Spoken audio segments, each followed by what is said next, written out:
The Publix supermarket opens next month. It's replacing the former Martin's Food grocery store on Monticello Avenue. 13 News Now reporter Adriana de Alba spoke with shoppers about the change.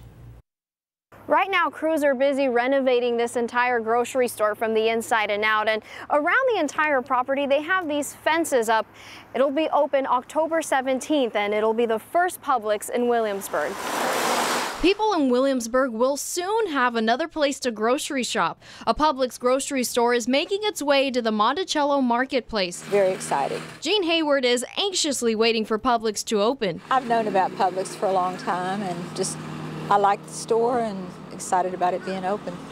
And one thing, we need another grocery store around. Today, she's shopping at Food Lion, but she and others agree Williamsburg is in need of some variety when it comes to grocery stores. The Farm Fresh here closed, and Martin's is now closed too.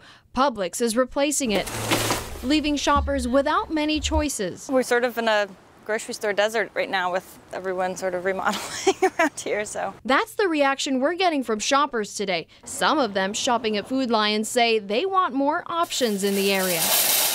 Other grocery stores that provide more variety, some of them have disappeared, so maybe Publix will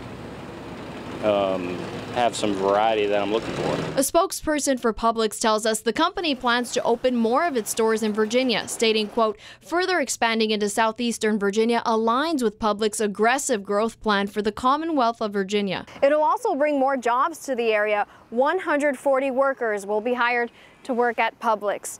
In Williamsburg, Adriana de Alba, 13 News Now.